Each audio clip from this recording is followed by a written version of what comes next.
So I'm Jade. I don't know if anyone knows me from TikTok. I'm mainly on TikTok, known as B2B Jade. And I'm also podcasting. I've got a video podcast now if anyone enjoys watching instead of listening. And basically my mission on the planet, aside from the lovely family stuff, is to help marketers feel less alone and less, frankly, how I felt stupid because of everyone out there saying you should be doing this, you should be doing that, and look what I've done, look how many leads I've been getting. And I guess I felt there was this narrative out there of like, you should know everything, you should be doing everything, and every piece of content I used to watch on the internet was just making me feel like less than and like I wasn't good at marketing. So I set out with the B2B Jade business to create content to just make people feel less alone. And then what happened was over like a year and a half, people just were like, hey, have you got any templates of writing a marketing strategy? Have you got a course? Have you got a course? And I was like, don't make me make templates. I hate making templates. But in the end, I built my course. And basically, I built B2B Breakthrough Academy to be what I would have wanted, simple to follow, create a marketing strategy from scratch with none of the fussy, fancy models. So that's what I do, that's my business. I worked for 18 years in marketing now. I was in corporate, went through all the imposter syndrome, had some great experiences, had some difficult experiences, but I'm here today to share the experiences with as many people as possible. So in 2006, I dropped out of college. We actually went to school together. It's like, we're in a school hall and we went to school together. This should be in Porthcawl. So yeah, I was called the dropout. All my best friends who loved me were like, what are you doing with your life? You dropped out. So I got into sales, and then 2006, 2009, I wanted to be in marketing and was just told you'll never be in marketing. Sales girls with zero, and I'm talking like I had GCSEs, and even I slept through a few GCSEs because a boy broke my heart. Like I literally had like not many GCSEs. So they were like, you work in sales, you are not educated, you're not getting into marketing.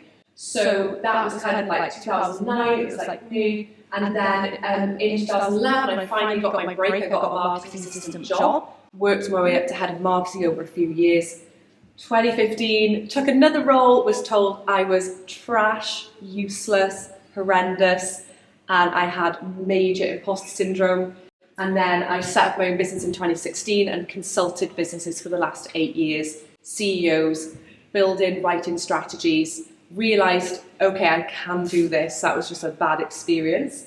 And so yeah, today I'm here to share that experience with anyone who it will be beneficial to. So what I wanted to do today was share my biggest marketing failures, because I feel like there needs to be more people talking about how we can be sometimes. Like there's no perfect marketer. Everyone's always sharing the highlights. When we're in meetings, we're giving the KPIs that look better than they are. I'm all about reality and like, oh, well, actually, we haven't got leads this month because we don't have the budget and the systems in order to get us to that place. So we're going to need to reevaluate. So that's my message. So I thought I'll get vulnerable. I'll tell you all the things I did wrong. Hopefully you'll feel like, okay, cool. Then I'm also going to share the 6 steps included in creating a marketing strategy, because I don't feel like that's talked about enough either. I think it's either overcomplicated with terms like, what's your pipeline velocity and like all these fancy terms that have been made up, or just dive into tactics and don't have any form of strategy whatsoever. So I will briefly cover the 6 steps and then we'll do some questions if there's anything I can help with. So let's have a look at my mistakes. Here goes. I've ordered something like 8,000 promotional mouse mats that did not work. They just didn't work. Like you couldn't use a mouse on them. So it was very embarrassing and a waste of budget. There you go, I made a mistake. So sales were not very happy. It was for a campaign they were doing, and yeah. A more serious one that I did when I was more junior as a marketing manager is I wasn't really listening to what the business needed to achieve. I was just defensively, oh yeah, but we need to do this, we need to do that, we need to do this. No, we can't do that, we can't do that, we can't do that. And I wasn't really taking the time to figure out, what does this business need to do? Like, where are they now? What are the issues? And a good example of that is I did some SEO work myself in 2010. It was quite easy to learn it yourself then and just get to the top of Google because it was all so new. So in about 2009, 2010, I self-taught myself SEO, did loads of work on the rankings, got really high up, tripled the sales leads, super proud of myself. And the business are like, what are these? They're trash. Like, what have you done? I was like, what? I've tripled the sales leads. Their biggest issue as a company at the time was customer retention. They were having difficulty because competitors were undercutting them on price and taking the clients. And these were like 6-figure recycling and waste contracts. And I was chuffed because I'd been getting leads in, counting the number. They were just people saying, oh, can you collect my bin for our corner shop? That is not an ideal fit client. It's like, we would never even quote for it, Jade. What have you done? So I'm sure there are a couple of decent ones in there. That's what I like to tell myself. But as a new marketer, I was lost and I wasn't listening to what they actually needed. Yeah, I was too tactical. So I would think tactics first. Should we be on YouTube? Should we hire an SEO partner? Should we do PR? And I wasn't ever stepping back to again go, okay, business, what are the challenges here? What is the vision for this company and the mission? And by that, it just means where do we see ourselves in the future? Where do we need to get to really tangibly?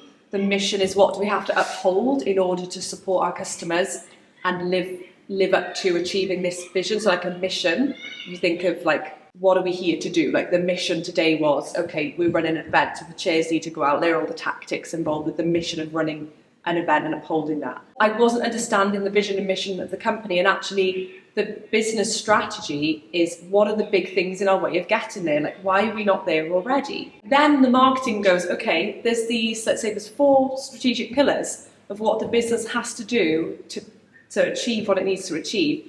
How is marketing going to support that? That's where we start. Whereas I was starting with, what should we do? And like pushing it upwards and trying to get them to listen to me. So that was a big mistake that I was making as well. Random acts of marketing, that comes into it. So I would do things like, okay, we're going to do this. We're going to put like £1,500 a month into Google Ads for 3 months. Oh, that's not working. Doesn't work. Right, we're going to redo our landing page. Doesn't work. Right, we're going to rebrand. Doesn't work. Let's try YouTube. Oh, it's taking too long. No one will agree to film with me and it takes too long to edit. And then, okay, we won't do that. And this is super common and it's really hard not to, because I think as many of you can relate to, our leaders are pretty fierce at like just throwing ideas at us. Like, why aren't we doing this? Our competitors are, we should be here, we should be there. Well, when you have a marketing strategy, you can answer with confidence, okay, this is why we're not doing that one, because we're doing this one. And if we go over there, we lose momentum here. So random acts of marketing. I thought that saying yes meant doing a good job. So I connected my like absolutely anything you need with I'm doing a good job. But then after a few months, they'd be like, where's the leads? And I'd be like, I've been doing all the things you asked me to do. I've been working really hard. I've got my task list with like 40 things on it. I've been working late hours to get everything done for you. And now it's not enough. And I learned about this idea of the marketing task wheel. So anyone who has seen my podcast, I talk about it a lot, where they just kind of throw tasks in and they go into this wheel and you're just doing the tasks with no strategy. And then it's no surprise that you're not getting results from the overall marketing because you're just doing unstrategic tasks. So I quickly learned that actually just saying yes and being that good marketer wasn't actually going to help me in the long run, because I needed to stand firm and be more like, we could do that, but let me tell you what I see as the limitations and the risks with putting our focus there, when we could continue with our strategy plan. And actually saying no in like a careful way with leaders and reframing what they're actually needing was a better way to do it. So does everyone here know what ROI stands for? Yeah, cool. No one. Okay. So in a meeting, I thought that ROI meant Republic of Ireland. So I was talking about the Republic of Ireland and ROI, and I was asked about what's the ROI, and I was junior, but I thought that ROI was Republic of Ireland. And yes, there you have it. Okay. Also, I sent Slovakian brochures to a Hungarian sales pitch. I won't take all of the stick for that, because I was told, as some of you may have related to, we need 8 brochures printed in 8 languages within 10 days. So I said, okay, that will not be possible. Like, there will be no quality control on the translation. There will be, like, there is 0% chance that I can say that these will turn out well. So yeah, they took the long language to a ditch in Kislam. And the last one, I forgot the meaning of marketing. So when I first wanted to get into marketing, I was so passionate about it. I was so excited by the psychology of how people make decisions and how you can influence that in an ethical way. And I think it's why I love B2B marketing as well, because it's usually about selling a service or solution to another business to help them run more productively. And being a minimalist, I didn't love B2C because I was like, I don't actually want to sell stuff because I don't buy much stuff myself. Over time, with being stuck on the task wheel, with having all my passions zapped away with corporate world, even though I work with great people, there was that the passion was just sucked out of it. It just became this process, this job where it's just do the work, just power on. It wasn't exciting anymore. And I don't mean exciting as in oh, let's do some cool ad campaigns, which is really exciting. But I just mean the feeling you're making a dent on something and there's purpose to your work. And really the meaning of marketing is, how do we satisfy customer needs and make a profit? That's what the CIM says, isn't it? The management process responsible for identifying, anticipating and meeting customer needs while making a profit. And they have more recently thrown in ethically as well, because that is important with the way the world is today. So I'd forgotten about that. I was just doing stuff. I wasn't thinking, right, are the customers happy? It's the biggest thing in the world. I say to marketers who have very little resource, are your customers happy? Oh, I don't know, I'm not involved in customers. Right, get to those customers, our sales won't let me. Right, that's a problem. Escalate it. You have to know how your customers are, who they are, and build from there. Because actually marketing, when it's done in a strategic orientation in a business, is how do we make the customer central to everything this company does? So first of all, we have to find out, what do they want? What do they like? What frustrates them about the alternatives? What have they tried that didn't work? What do they love about us? What do they hate about us? Okay, right, they don't like customer service. Right, what can we do? Right, get a meeting, get it sorted. So I'd forgotten that. I was just I was an admin team, and it just felt normal. So forgetting the meaning of marketing was my biggest mistake. And then once I fell back in love with it, I was able to harness that and never go back. So how did I overcome these? I just decided to take my personal development into my own hands, because what had happened was, whatever company I was in, I was kind of whatever they told me was right, I just took as right. So if they'd be oh, you don't need a marketing strategy, we know what we're doing, I wouldn't just go, oh, okay. I'd be hang on, let me look into this. What are the best companies doing? How are they doing it? What to do when your company says you don't need a marketing strategy, watching. I was learning from the best. I was I'm not defined by the company I'm in right now. If they want to be unstrategic, if they want to be just sales support admin, and I'm not actually dissing the companies, I was in some great companies, but I don't want to be a product of how a limited mindset of a particular business. I want to be a marketer in my own right and bring value to each business, like an internal consultant. So I think if there's any advice I could give, if you relate to any of this, is don't end up like your business if possible. Try and see yourself as a separate entity and learn the best ways to do things. I learned from the best. I didn't take no for an answer. Yeah, I didn't take no for an answer in I probably pushed it too far sometimes. I would get in trouble with my boss. We had a really good relationship where he could rein me in and stuff. So I was able to like a toddler, push the boundaries a bit, but I was a little bit too no, we shouldn't do that, it's not strategic. And then got a bit in trouble with bosses where you do kind of have to do what your bosses say sometimes.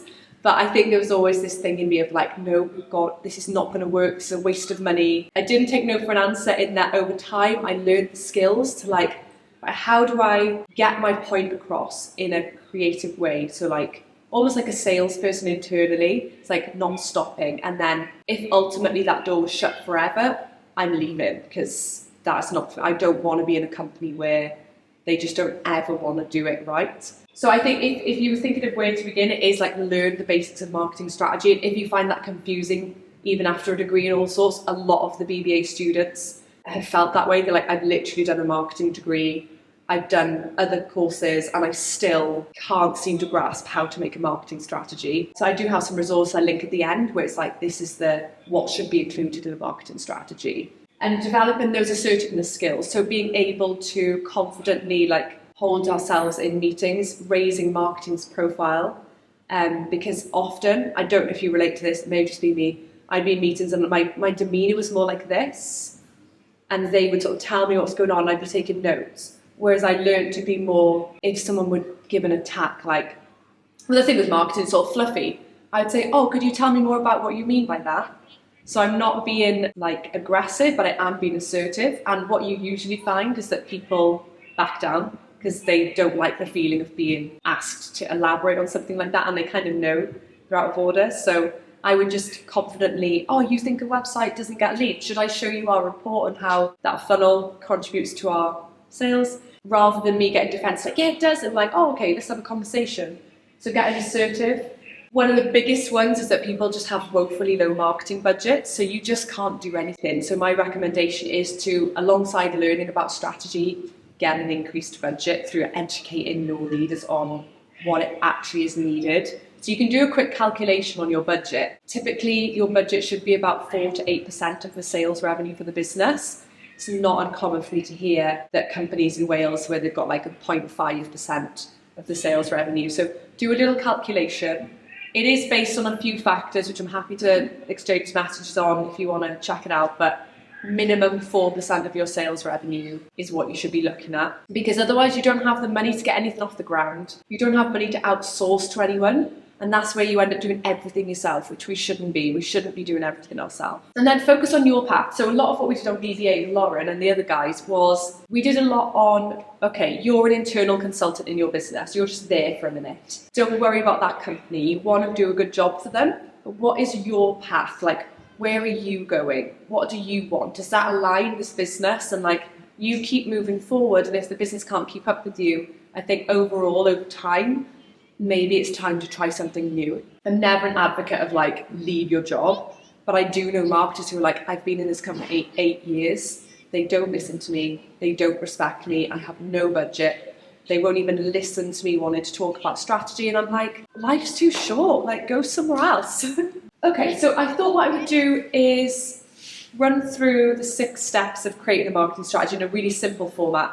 So for anyone who is more educated than me, I mean, I did get marketing qualified later on, but I just didn't start with that. So the imposter syndrome is huge. The first one, we all know the marketing audit. I call it the marketing review.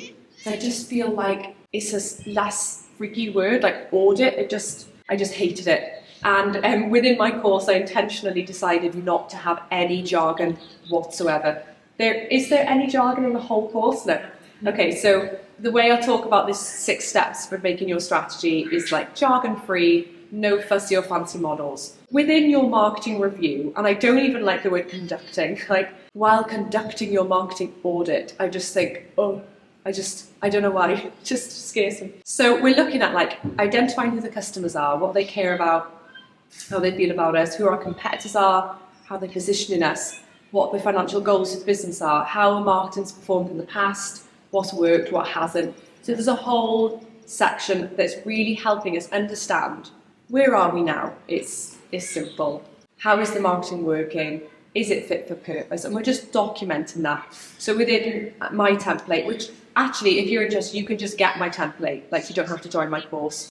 There's a link to it's a 15-page marketing review that's tough, but not like ridiculously difficult to complete. So you can just go through it. And it just lays out everything to help you understand, okay, here's where we're at with our marketing in a really simple way.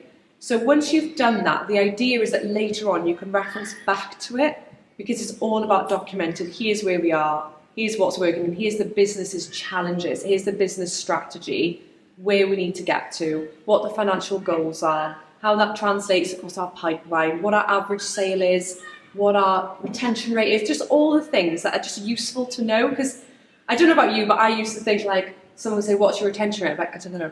But if you've got that review doc and you're like, right, as of last year, it was this, and this is our average sale, and this is how all this works, and average customer lifetime value. So having it all documented is really useful. Going into step 2, so I typically advise that people look at setting their marketing objectives and their marketing budget in the second step. The marketing objectives, like the way I see it, a lot of people are trained on the SMART goals objective setting. If it works for you, great. It never fully felt right to me. I could never quite get it, and I'd always end up writing my objectives as they were more like tactics. It would be like increase web traffic by X%, or improve the retention rate by Y, or generate 50 leads. But those are like more tactics or output focused. So what I tend to do with objectives is look back at that marketing review. What is the business strategy and what are the challenges that we're facing? And then come up with what's at the root of the issues. So let's say you had an issue where you are losing customers to a cheaper competitor. They're just taking your customers.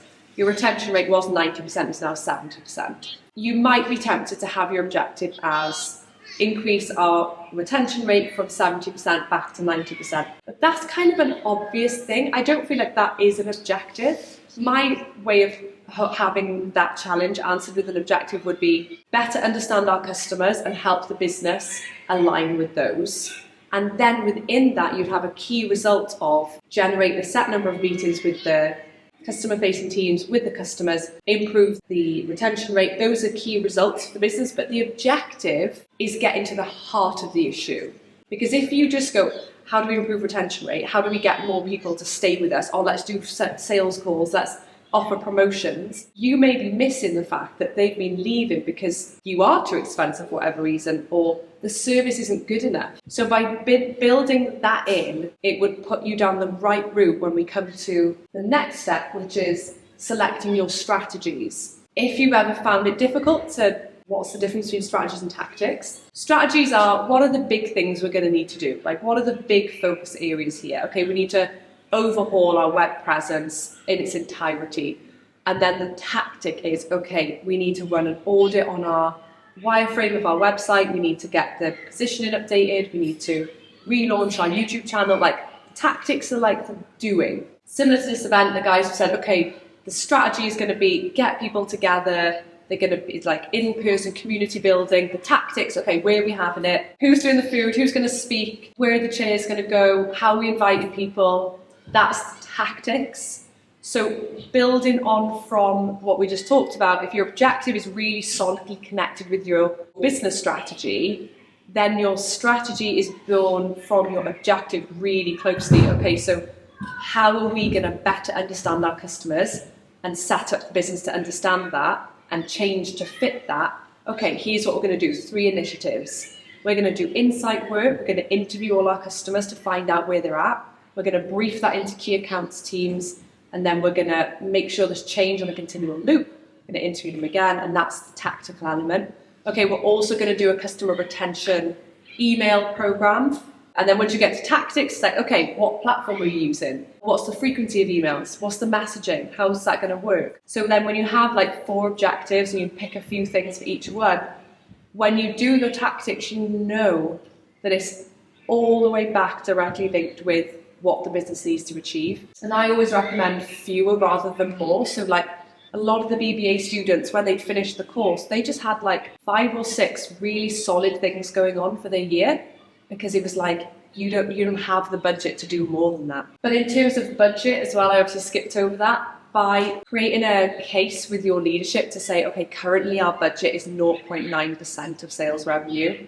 Here's some data to show that typically we should be investing minimum 4% of sales revenue to even get our systems off the ground, like investing in a CRM system, getting our positioning right, making our website work, getting all the collateral, outsourcing to experts rather than doing it ourselves.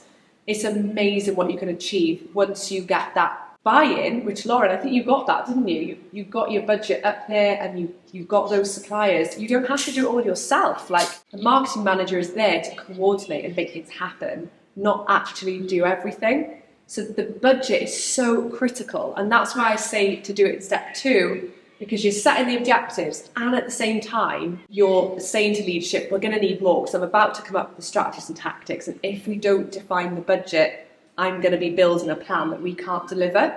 And if they're like, well, no, you're not having a bigger budget, which some of the guys had that situation, it's like, okay, our marketing plan is going to be getting really solid customer insights and feeding that back to the business, doing a bit of brand building with content and social posts, and we will invest in 1 advertising channel or 1 marketing lead generation channel.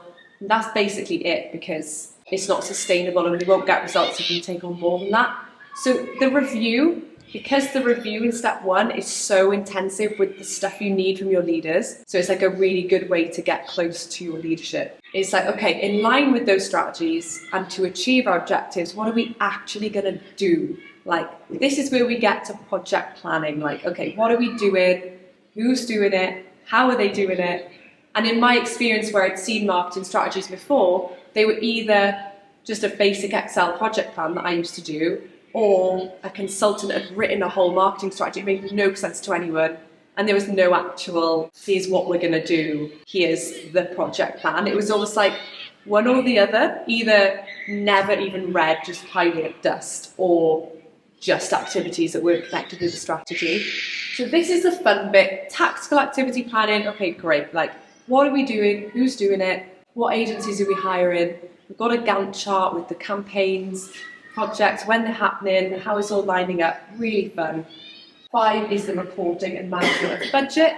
So for reporting, I'll be honest, this is the bit I just hate it. I just hate it so much. And I think it's interesting in my business now, the B2B Jade business. I don't do a huge amount of reporting because it's just me on my own and I know what works. I know that if I consistently post on the podcast and I know that if my TikToks perform, sales will come. It's crazy. Like, the content engine just leads to sales. And if I slow down on it, they just dwindle a little bit. If I get it back up again, it works. So I instinctively know how my business runs, and I can look at the data without like formal reporting. And I think that's just in my nature. I don't really enjoy the reporting aspects. So for that module, I brought in my data scientist to help, because I was like, I'm not your girl. Like, you can't be good at all things.